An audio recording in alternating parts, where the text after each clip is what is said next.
Bienvenue dans notre émission Entre foi et politique.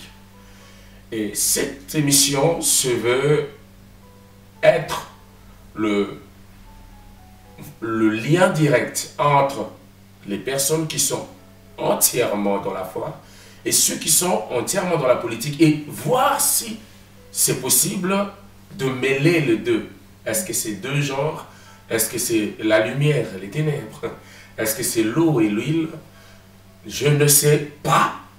Mais à travers ces émissions, nous allons chacun nous faire une opinion personnelle parce qu'il ne sert à rien de fuir les débats, mais nous devons confronter les idées et savoir pourquoi est-ce qu'un enfant de Dieu peut faire la politique ou doit-il faire de la politique, ou bien un enfant de Dieu est lié à la politique.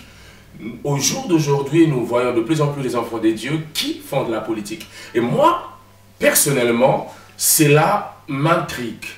Je suis en droit de me poser des questions. D'où cette émission? Et soyez attentifs là où vous êtes et soyez prêts à écouter et non pas à rester simplement sur vos acquis, mais permettez-nous, moi en tant que aujourd'hui journaliste, quoique pasteur aussi, mais avec mon frère Christian Kassongo, et lui, c'est en tant qu'homme politique, figure politique, l'étoile montante dans la politique, à la Louvière. Et nous allons prendre le temps de pouvoir étayer un certain nombre de thèmes, de questions, c'est-à-dire, croyez-moi, je ne vais pas aller d'une même ordre, mais je pense aussi que notre bien-aimé invité est tout aussi capable de pouvoir nous répondre à cela. Donc, sans plus tarder, bonjour, Monsieur Christian Kassongo. Bonjour, Pasteur David. Oui, je suis très content déjà de vous avoir sur ce plateau et pour moi, c'est quelque chose qui, je me rappelle un peu aussi parce que nous avons un peu aussi grandi ensemble. Et au jour d'aujourd'hui, vous voir sous votre casquette d'homme politique m'a quelque peu, on va dire, disons, intimidé. Je me suis dit, eh ben, il y a quelqu'un qui n'a pas froid aux yeux. Mais je vais vous laisser vous présenter, les téléspectateurs vont vous faire un peu une idée du personnage. Ceux qui ne connaissent pas Christian Kassongo, qui est Christian Kassongo? Alors, déjà, salutations à tous. Et je m'appelle Christian Kassongo Mouema. Je vis à la Louvière. J'ai 35 ans. Je suis père de 5 enfants et d'une magnifique épouse. Et actuellement, j'ai repris les études depuis 3 ans en communication, en spécialisation en relations publiques. Et donc, comme le disait le pasteur, on a grandi dans les rues de la Louvière. On s'est connus bien plus jeunes. Exact. Et j'étais content et ravi justement quand il a reçu son appel. Et ça m'a fait très très plaisir et ça fait chaud au cœur. Oui. Et c'est plaisant de voir que les jeunes de notre génération, les jeunes avec lesquels on a grandi, puissent évoluer comme ça vers ce don-là que Dieu a mis en eux et l'appel qu'ils ont reçu. Vraiment, c'est une très bonne chose. Et donc, je suis impliqué dans l'associatif depuis beaucoup d'années maintenant. Ça fait, je pense que ça doit faire plus de 10 ans. La culture et l'art sont vraiment mes passions premières. Et c'est par là que j'essaye beaucoup plus d'aider les jeunes à se découvrir et à sortir de leur coquille et essayer de poursuivre leur but dans la vie. Parce que quand on se connaît, il est beaucoup plus facile de connaître ses limites et d'essayer de les dépasser. Exactement. Exactement. Alors, je vais essayer de rebondir par là. Alors, c'est une passion et non pas seulement une ambition personnelle. C'est tout d'abord lié à une passion par rapport à la jeunesse, par rapport à l'observation que vous avez faite de la Louvière. Effectivement. Voilà. Effectivement. En fait, la politique est venue comme complément. À la base, je suis quelqu'un... ces derniers temps, c'est faux parce que j'arrête pas de me livrer. Pourtant, je suis quelqu'un de très discret qui ne parle pas beaucoup. J'arrête pas de me livrer. J'ai eu pas mal d'épisodes de maladies graves. Et à plusieurs reprises, j'ai failli perdre la vie.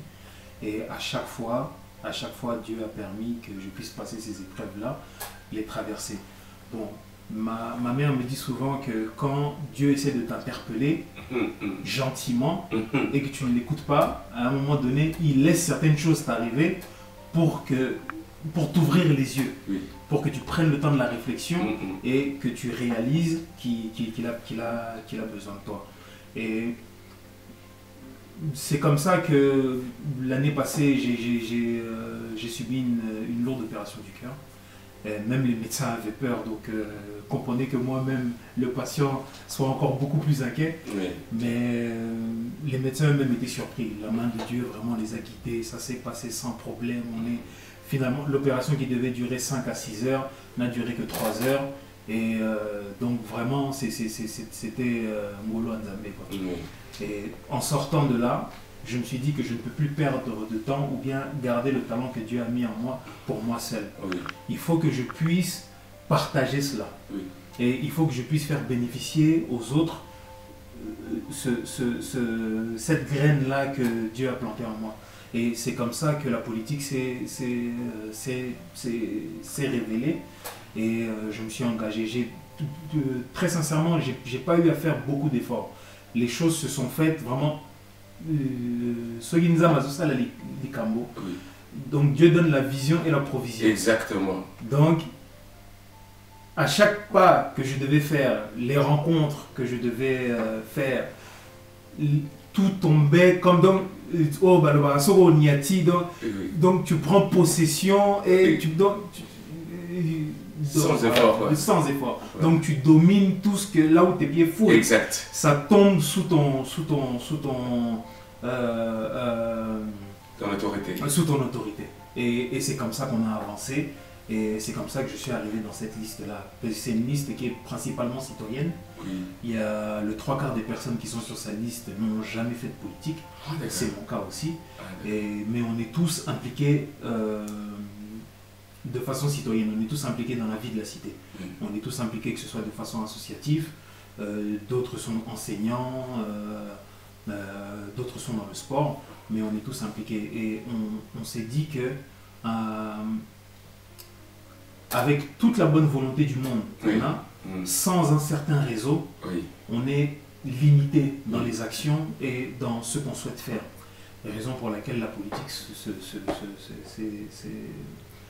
était la porte qu'il manquait pour qu'on puisse pénétrer certains salons et qu'on puisse obtenir certaines choses pour nos jeunes et pour les activités qu'on souhaite faire. Ah d'accord. Donc si je vous entends bien, donc c'est beaucoup plus une passion qui a commencé bien avant la politique. Exactement. Et la politique est finalement juste un catalyseur permettant d'atteindre d'autres, niveaux, à passer à une autre vitesse de l'engagement personnel que vous avez déjà, dû au fait que vous êtes passé par des choses difficiles et vous avez aussi vu une certaine jeunesse qui peut-être se meurt ou peut-être se perd ou peut-être, et vous êtes dit que finalement si je prends peut-être telle ou telle méthode, il est possible que je puisse avoir vraiment beaucoup plus d'impact sur la jeunesse. Alors vous avez cité plusieurs fois Dieu, plusieurs fois jeunesse. Alors je commencerai d'abord par Dieu, parce que dans beaucoup de vos propos Dieu est revenu. Alors, nous avons souvent peur des hommes politiques.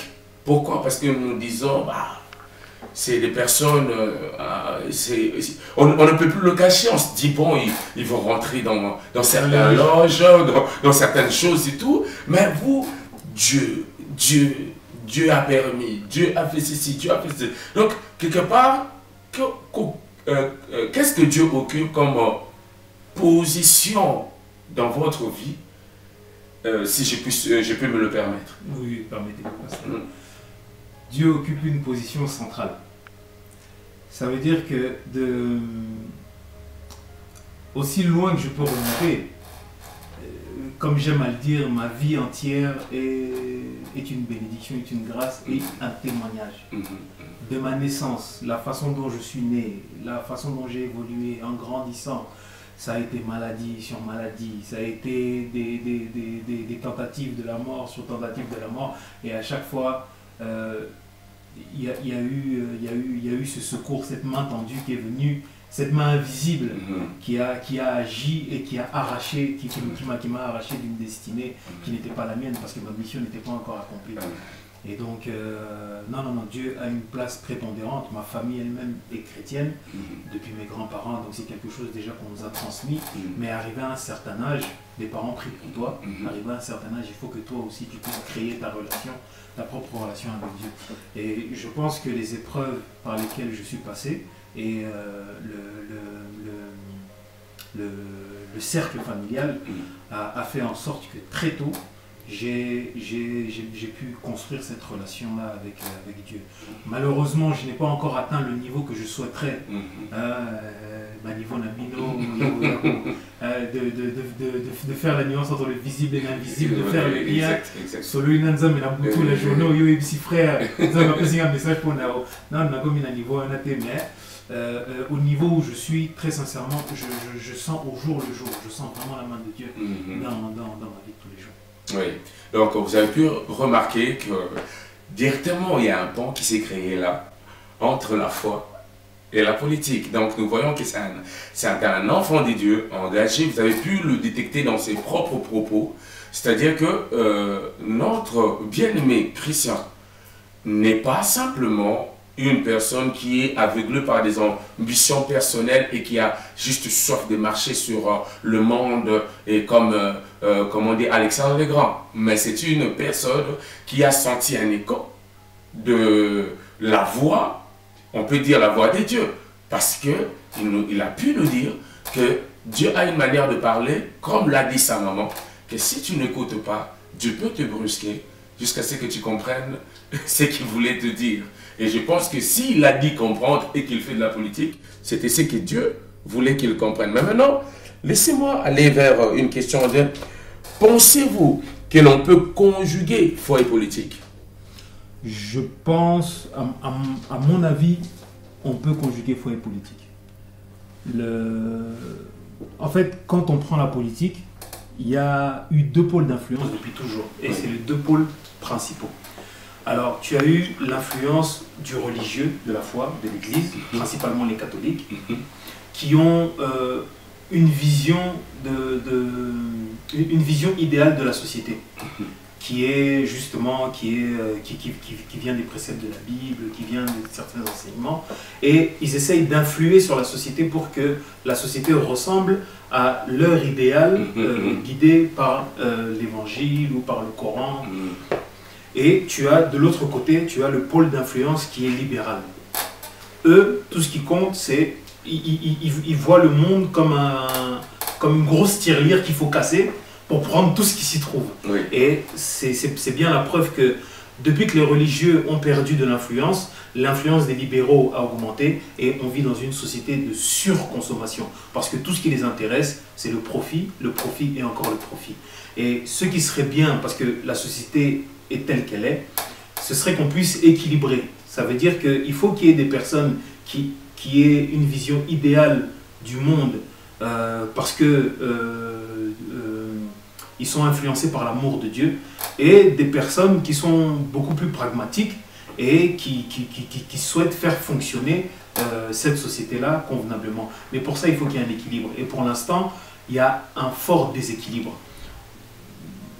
Les personnes qui ont en eux la passion, l'envie d'aider le prochain sont beaucoup trop éloignées des questions qui nous régissent tous. Parce que finalement, la politique, les libéraux prennent des décisions qu'on subit tous. Et donc nous, on reste là dans notre coin à dire non, la politique, c'est pas pour nous. Mais on est en train de subir toutes ces lois-là qui sont en train de nuire à nos vies. Nous sommes dans une époque où On a des maladies dont nos ancêtres n'ont jamais connues.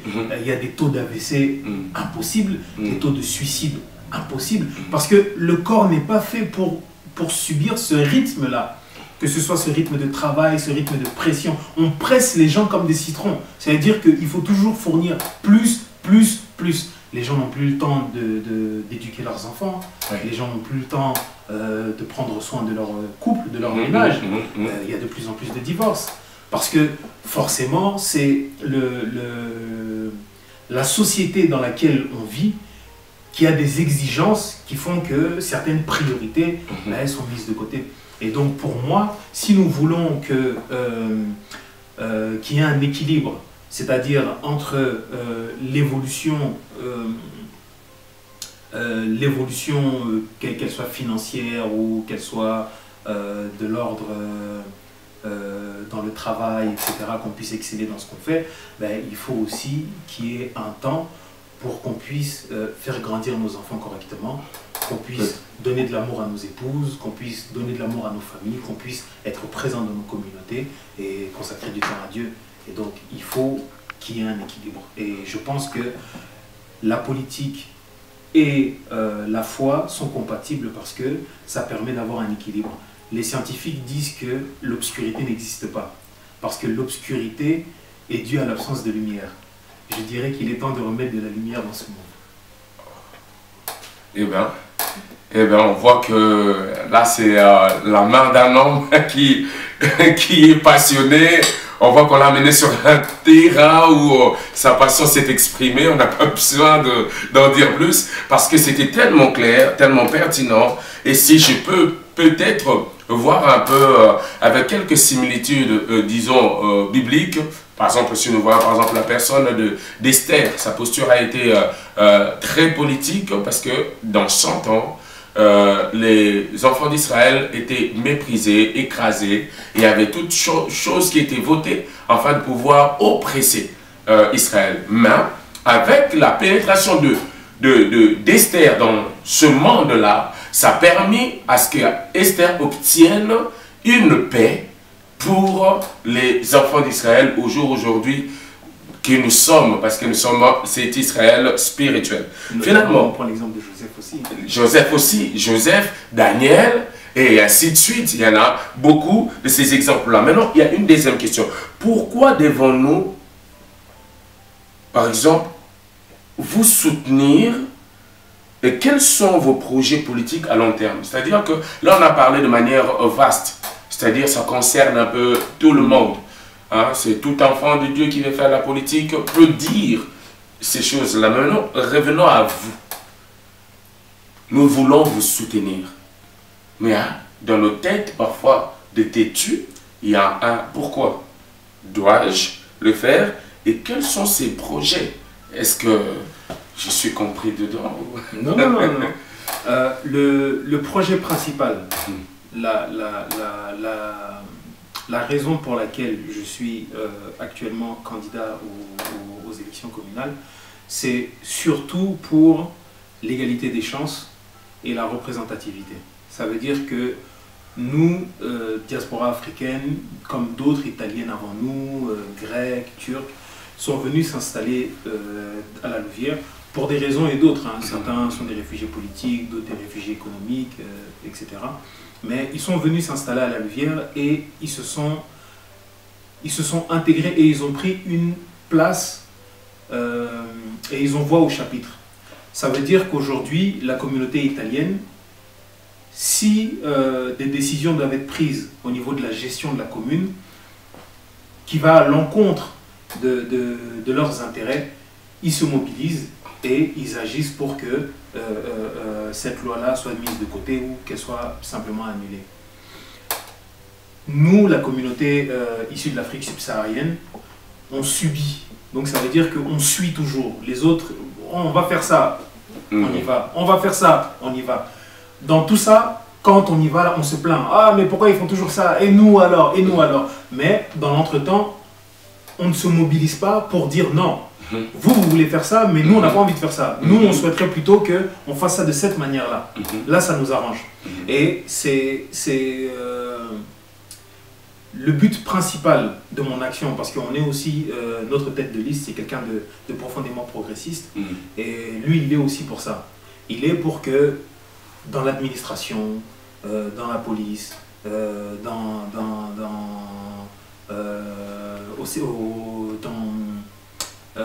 les instances sociales, qu'il y ait de la diversité. Oui. Parce que on est dans la rue, on nous voit dans la rue, mais une fois qu'on commence à rentrer dans les bureaux, on disparaît, on a l'impression même qu'on n'habite pas dans la ville. Oui. Et ça, c'est quelque chose qu'on doit essayer de changer. Et si ça passe par là, si ça passe par le fait que nous devons avoir des élus qui plaident pour cela, pour qu'il y ait beaucoup plus de diversité au sein de nos institutions, au sein de la direction de la commune, ben, on va y aller. On va prendre le chemin et on va se battre pour ça, parce qu'il est vraiment temps. Nous avons des talents extraordinaires. Nous avons des personnes qui font des études exceptionnelles. Mais à la fin de ces études-là, souvent, qu'est-ce qui se passe? Souvent, on prend des emplois qui ne correspondent pas aux études qu'on a fait et à notre niveau intellectuel ou quoi que ce soit. Et c'est ça le problème aussi, c'est que nous sommes toujours confinés dans une certaine case de laquelle on ne peut pas nous laisser sortir.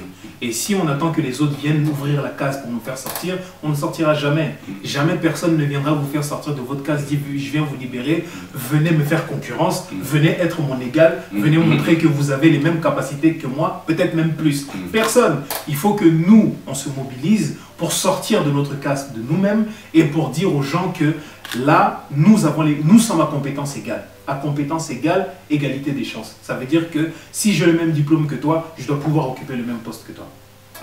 Eh bien, c'est ça le prochain. Moi, j'attends avec impatience de voir sur la Louvière où quelques patrons ont des peaux très foncées.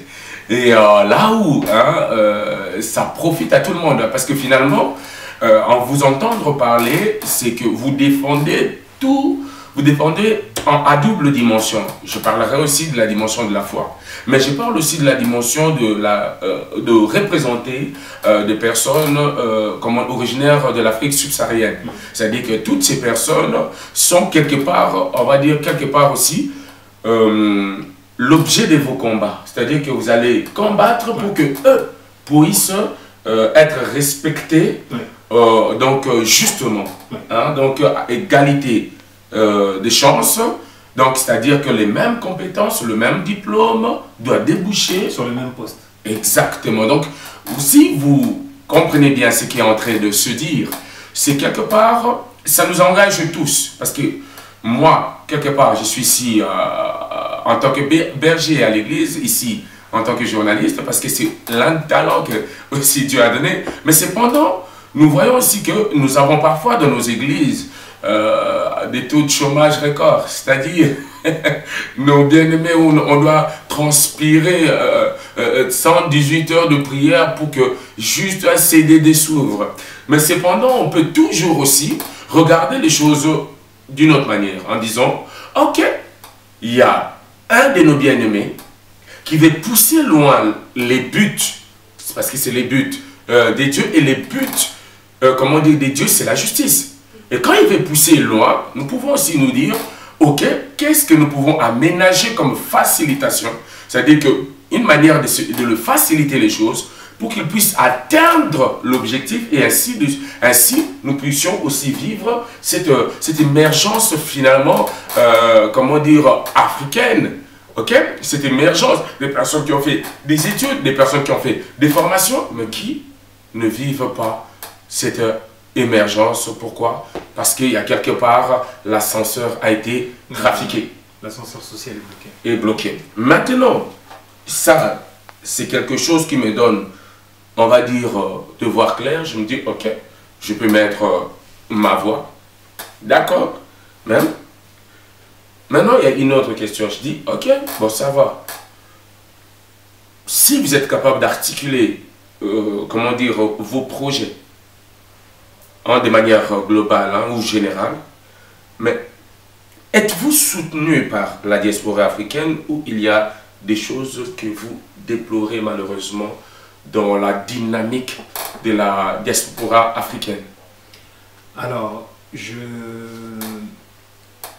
commencerai par dire que pour être soutenu par la diaspora africaine, il faut solliciter cette diaspora. La diaspora n'a jamais été sollicitée. On parle entre nous et on projette des choses, mais sans jamais réellement solliciter les gens. Donc c'est ce qu'on est en train de faire et c'est ce qu'on souhaite faire. C'est-à-dire que la diaspora sorte de son état de spectateur pour devenir actrice. Et bien évidemment, on ne peut pas tous être sur les bancs du conseil communal. Mais je veux dire que en fédérant nos voix et en nous unissant dans un but commun, ben, on pourra faire bouger les choses. Donc fédérer la diaspora me soutient, oui et non. Oui, ceux que j'ai approchés me soutiennent, ceux que je n'ai pas encore pu contacter ou ceux que je n'ai pas encore approchés ne me soutiennent pas parce qu'ils ne sont pas au courant. Mais maintenant, si ils vous regardent, quel est le message que vous leur adressez pour les interpeller à venir vous soutenir? Alors, en quelques mots, parce que nous devons rester réalistes, nous ne sommes pas une élection au fédéral ni même à la province, mais nous devons être acteurs du changement de notre environnement direct. Et notre environnement direct, c'est quoi? C'est la commune, c'est le local, c'est là où les enfants vont à l'école, c'est là où les mamans vont faire le marché. On a des femmes, des épouses ou des enfants qui doivent rentrer tard le soir de l'école ou des études ou du sport. Ça veut dire que quand tu es à la maison et que tu n'es pas rassuré de savoir que ta femme rentre toute seule de la gare dans un chemin qui n'est pas éclairé, où il fait sombre, où il n'y a pas de passage, de savoir que tes enfants rentrent de l'école par des chemins où il n'y a pas de caméra, donc ça veut dire que on sait aussi qu'on vit dans un pays où il y a pas mal d'enlèvements d'enfants, des choses comme ça. Et donc, tout ça, ça dépend du local, tout ça, ça dépend du communal. Et je dirais aux gens que nous ne pouvons pas laisser les autres prendre des décisions toujours pour nous. Il est temps qu'on s'implique. Ce vote-là, ce n'est pas pour moi, pour mon intérêt personnel, parce que le conseiller communal n'a pas de salaire. Ça, je tiens à le préciser parce que des fois que les gens... Très important. Des fois que les gens partiraient dans des fantasmes et se diraient que Azo Boranavi sur notre dos. Non, le conseiller communal, c'est limite du bénévolat. Parce qu'il n'y a pas de salaire, il n'y a pas de revenu. Quand on va là-bas, c'est pour apporter les plaintes des gens. Faire en sorte que les lignes bougent en fonction des attentes des populations. Et les gens le savent. On va acheter la nourriture dans les mêmes endroits. Comment ça va, jeune homme, ça va? À partir de ce moment-là, tu peux me dire, mais dis, la rue est là derrière chez moi, il n'y a toujours pas de lumière, c'est pas éclairé, c'est pas rassurant. Des poubelles. Je prends note. À côté de chez nous, là-bas, les gens viennent jeter leurs encombrants, c'est pas normal. Je prends note. Quand je vais au conseil communal, je sais quoi dire. Oh, nous avons des jeunes qui ont fini les études, qui ont besoin de stage pour aller valider leur diplôme. Ça, c'est des choses sur lesquelles on peut agir. Oh, telle sœur est à la rue. Tu sais, pasteur, nous avons une communauté, les gens souffrent énormément. Oui. Les gens souffrent énormément. Il ne faut pas faire attention aux gens qui sont bien habillés, qui portent de beaux vêtements, etc. Parce que nous sommes un peuple fier. Exact. Nous sommes la tête, nous ne sommes pas la queue. Donc, mais il y a des personnes qui sont sincèrement en souffrance. Que ce soit au niveau du logement, que ce soit au niveau économique, au niveau financier. Non pas parce qu'il n'y a pas assez d'entrées à la maison, mais simplement parce qu'il y a tellement de charges et de dépenses, ils n'arrivent pas à gérer leur budget correctement et ça fait qu'à la fin du mois, on se retrouve dans des situations difficiles. Les enfants partent à l'école sans collation, sans jus, des choses comme ça. Au niveau local, on peut agir là-dessus. L'associatif, et c'est pour ça que je suis vraiment impliqué dans l'associatif, c'est parce que l'associatif vient compléter le travail le travail du public. Le public ne peut pas suivre chaque citoyen au jour le jour, son évolution, comment il va, alors qu'au niveau de l'associatif, on peut le faire ça. Et le fait d'avoir un pied dans la politique, ça permettra à nos associations d'avoir beaucoup plus de moyens pour agir, d'avoir beaucoup plus de relations, beaucoup plus de contacts et beaucoup plus les mains libres. Tu vois. Et donc, par exemple, on a des enfants ici qui ont grandi ici, ils sont jamais montés dans l'atomium. Ils habitent en Belgique. Oui. Il faut que moi, comme Mukolo, peut-être lui-même, et voilà. On va à l'atomium. Job des vacances, et puis après, voilà. C'est là que le monde s'ouvre. Alors que non. Alors que non. On doit découvrir le monde et on doit, en fait, plus on a de connaissances en étant jeune, plus on a d'ouverture, plus on a d'ambition. Plus on veut aller loin et plus on veut réaliser de grandes choses. Et en plus tombe le complexe. Et plus tombe le complexe. Parce que ce complexe-là joue énormément. Oui. Quand vous êtes, quand par exemple vous allez en vacances et vous revenez à la rentrée, vous avez tel enfant qui dit « Ah oui, nous sommes allés au Brésil avec mes parents. Oh, nous sommes allés tel endroit. Oh, nous sommes allés à Walibi. Nous sommes allés... » Et toi? Oh, moi je suis allé à Bruxelles chez tonton Jackie. True story.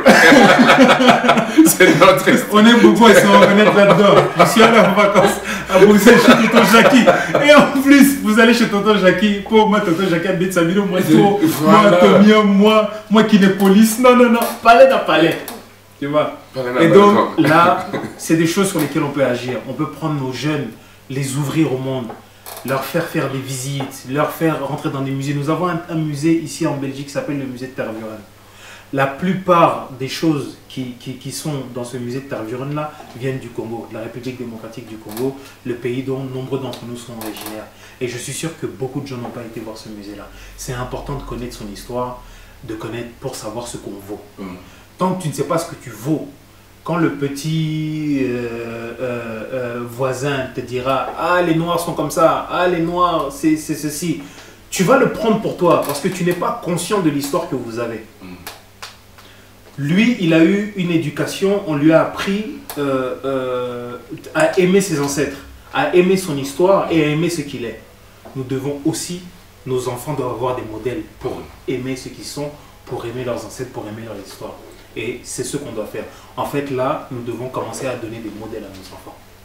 Et c'est très important. Donc, donner des modèles à nos enfants, quelque part, devenir ou démontrer des repères. Parce que sans repères, finalement, l'on s'y perd. Hein, sans faux jeu de mots. Mais, je retiens, il y a quelque chose qui m'a beaucoup interpellé dans ce qu'a dit notre bien-aimé Christian Kassongo. Les vacances chez tonton Jackie. Les vacances chez tonton Jackie. Parce que finalement, quelque part, nous sommes quelque part aussi concernés.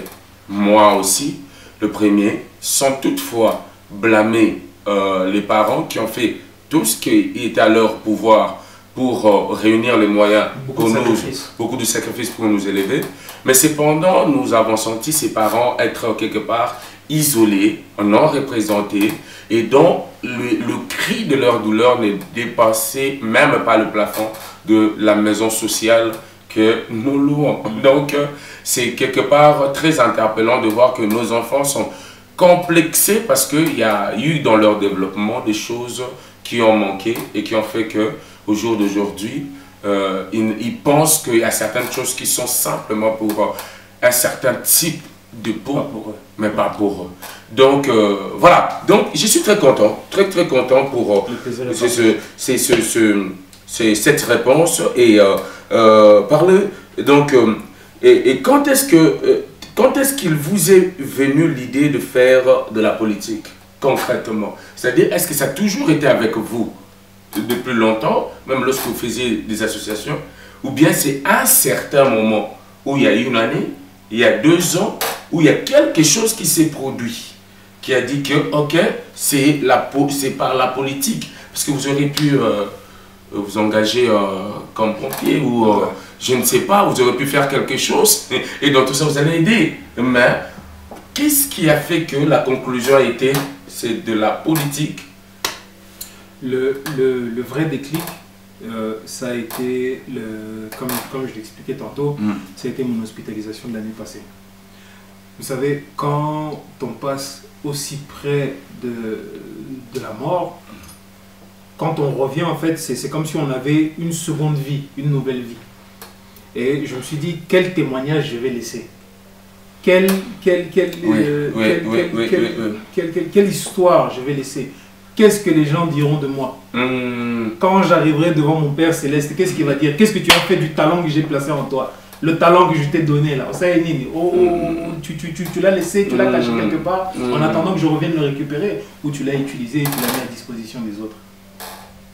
C'est comme ça que j'ai pris la décision que la politique serait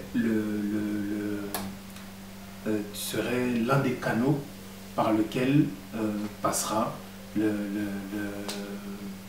mon envie, mon besoin d'aider les autres. Et alors, que pensez-vous de la jeunesse louviéroise en général et maintenant la jeunesse louviéroise africaine alors, en particulier? Moi, pour moi, je mettrais les deux ensemble parce qu'ils ont plus ou moins les mêmes difficultés, à quelque chose près. On a des jeunes très talentueux, on a des jeunes très intelligents, on a des jeunes qui font de bonnes études, on a des jeunes qui ont malheureusement dû stopper les études par manque des choses comme le stage ou par manque peut-être de motivation. L'encadrement, c'est quelque chose de très important. Malheureusement, ces jeunes-là ont le sentiment d'être abandonnés, de ne pas être soutenus. Moi, je pense qu'il y a moyen de faire des choses pour que ces jeunes-là puissent briller dans le domaine dans lequel ils se lancent. Il y a moyen de les accompagner, de les aider pour qu'ils excellent. Et il y a moyen que la Louvière puisse tirer des dividendes de l'excellence de ces jeunes-là. Les villes aujourd'hui ont tendance à laisser les jeunes travailler eux-mêmes. Tu vas voir un jeune qui va partir par son parcours, Dieu va l'inspirer à aller ailleurs, il va aller ailleurs. Par ses rencontres, il va briller, soit dans le sport, soit dans la musique, soit dans l'habillement. Et c'est à partir de ce moment-là qu'il est devenu une étoile, qu'il a été révélé, que vous allez revenir derrière. Ah, d'ailleurs, il vient de la Louvière. Mais quand il était là à la Louvière, qu'est-ce que vous avez fait pour lui mettre le pied à l'étrier et l'aider à avancer, aller vers son destin? Rien. Il faut corriger ça. On a beaucoup de jeunes talentueux, on a beaucoup de personnes intelligentes, on a beaucoup, vraiment, c'est dommage quand tu vois le nombre de vies gâchées par manque d'encadrement, parfois quand on a besoin, enfin quand on est démotivé, quand on veut abandonner, il suffit de tomber sur une seule personne qui va dire une chose. Peut-être c'est quelque chose qui sera insignifiant pour tout le monde. Mais toi, ça va te toucher au cœur et tu vas te dire non, il faut que j'aille jusqu'au bout de cette affaire. Exact. Et c'est ce qu'on souhaite faire. Exact. Donc vous voyez, là nous avons avancé dans notre émission et ce n'est pas la seule fois que nous allons recevoir notre bien-aimé monsieur Christian Kassongo, parce que nous croyons que nous allons aussi veiller sur la suite, le déroulement. Nous devons ouvrir nos yeux parce que nous allons prendre aussi l'engagement, cet engagement déjà ce dimanche, de pouvoir porter soutien, venir soutenir des idées claires. Souvent nous lamentons de savoir que nous votons pour ce dont nous connaissons ni le programme, ni la direction, ni l'ambition, ni on ne se sent pas représenté. Mais au jour d'aujourd'hui, Dieu permet que ceux de nous puissent aller porter nos voix dans des endroits où l'on ne parle pas. Alors, la moindre des choses est de d'abord porter foi, d'encourager, de soutenir, et après, je vous garantis, nous allons voir aussi concrètement ce qui peut être fait. Et moi, je m'engage à vous fournir des éléments concrets par rapport à l'association, par rapport à tout ça. C'est-à-dire que moi, je viendrai avec des choses concrètes pour vous dire que réellement, nous avançons à travers monsieur Christian Kassongo. Donc voilà, nous sommes en train de clôturer cette émission. Là où je pense que vous avez été nombreux à nous suivre, très attentifs, et aussi vous avez pu permettre aux autres d'écouter la même chose en partageant cette vidéo soyez généreux parce que c'est une histoire qui te concerne de près, très près. Parce que tout ce qui est voté éduque nos enfants. Tout ce qui est voté définit le cadre social de nos vies. Tout ce qui est voté finalement devient une réalité qui peut causer notre perte, tout comme notre réussite. Alors, de l'autre côté, nous prions et aussi de l'autre côté, agissons. C'est sur ces mots que je peux... Un dernier mot, oui. Désolé. Le dimanche qui arrive, le 14 octobre, nous avons la possibilité de rendre effectif ce changement que nous appelons de tous nos voeux. N'attendons pas 2024 et passer encore 6 ans à se plaindre. Exact. 6 ans à parler dans le vent, à brasser de l'air. Les gens sont en train de prendre des décisions à notre place, les gens sont en train de s'organiser à notre place et ils ont juste besoin de notre voix pour accomplir les choses qui sont pas toujours destinées à nous. Dimanche ici, vous avez l'occasion, vous avez la possibilité et vous avez l'opportunité aussi de dire à ces gens-là, stop, nous nous sommes réveillés, nous avons conscience que nous sommes des citoyens comme les autres et nous avons droit au chapitre. Et nous voulons faire entendre notre voix. Et le dimanche 14 octobre, liste 5, candidat numéro 15. N'oubliez pas. Vous avez des informations précises, surtout pour les gens que nous connaissons vers la Louvière. Hein? Donc, soyons un peu dynamiques dans le sens où qu'une personne puisse au moins bouger au moins une dizaine de personnes. Et si chaque personne peut intéresser 10 personnes, je pense que la Louvière, on aura de quoi avoir droit au chapitre, bouger les choses, bouger les lignes, et nous, les pasteurs qui souffrent avec les salles, nous allons finir par avoir finalement nos salles aussi. Les salles et les subventions. Les salles et les subventions, nous l'entendons très bien. Donc voilà, donc nous arrivons donc à la fin de cette émission entre foi et politique, et je pense que vous êtes finalement convaincus. Et si vous avez d'autres types de questions ou d'autres types peut-être d'inquiétudes, veuillez nous écrire en privé et nous allons relever ces questions lors de la prochaine émission. Nous n'allons pas manquer de poser aux concernés ces questions-là. D'ici là, portez-vous glorieusement bien et nous nous voyons à très bientôt.